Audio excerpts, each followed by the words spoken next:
Okay, the elusive subject of legato playing.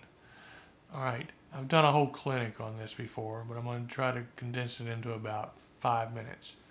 Okay, you're in your little middle school, elementary band, and everybody learns how to play a note on their instruments, and you're just tickled to be able to do that. And then all of a sudden, the band director goes, "Hey, we're going to do this thing called slurring." Okay, so for clarinets, all you have to do is keep the air consistent, move your trumpets, just keep the air consistent, move. So the button pushers, they get instruction. Usually, what happens is, trombones, you have to do something different. I'll get to you later. And sometimes they do, sometimes they don't. Unfortunately, don't is way too often. So you go, well, I guess as a trombone player, really what I do when I see that little curvy line, I just ignore it and I play normal. And my band director doesn't yell at me, and that life is good. Or you've got a band director that's not too good. I just said that.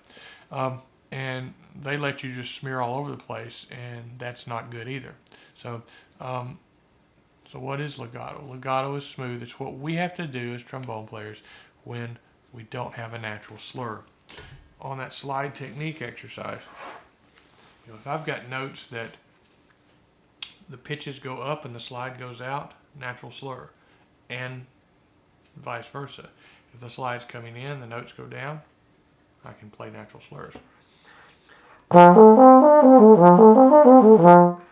Same as a lip slur, but I'm moving the slide.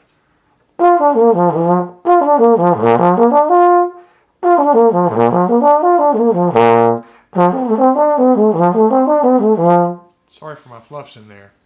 I'm the okayist. So we have natural slurs, and that's great. But what if it's not a natural slur?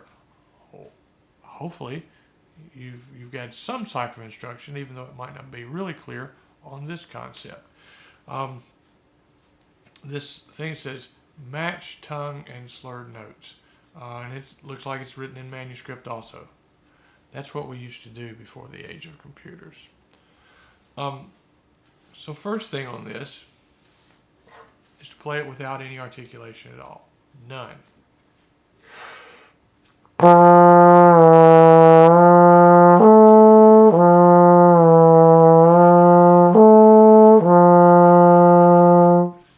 So within that, I notice that I've got one natural slur as I go from the F to the A and the A to the F.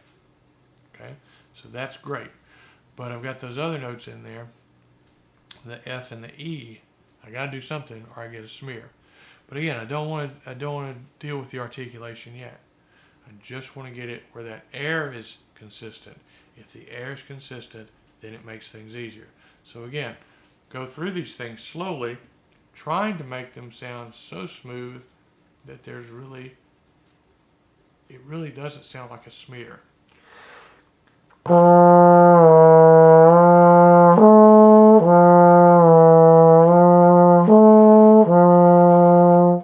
As you can see, the next sequence goes down, starts in second, third, fourth, fifth, sixth position.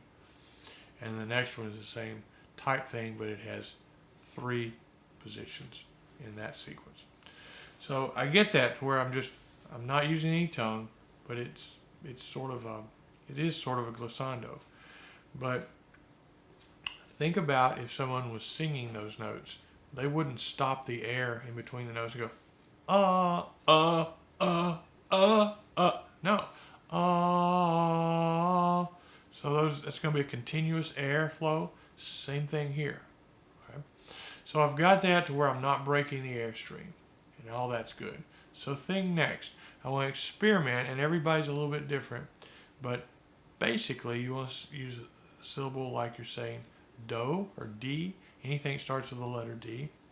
And when I go from ta, front, the tongue's coming toward the front of the mouth, and I go to da, it sort of lifts a little bit.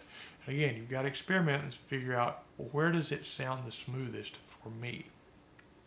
Okay, so mine goes up a little bit. Kind of a good place to start is sort of right above where the little part is that when you eat pizza too fast and it burns and it hurts for like 4 days, is to start there and then go back and see what sounds the best. So I want to do the same slide motion, Same air, but I'm going to incorporate that.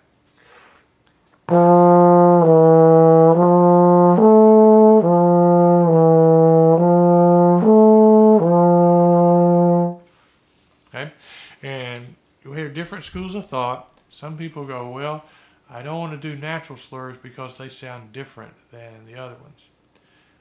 I want your goal to be that your legato articulation is as smooth as a natural slur, so that somebody listening goes, I can't tell what they're doing. Okay, that's the goal. So, again, we're doing things slow enough that you can listen to these and be very exact with everything you're doing.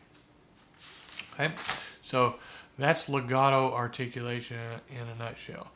Usually, the other stuff is not something that I have to harp on and address too much, but we'll see where you are and we'll go from there. All right.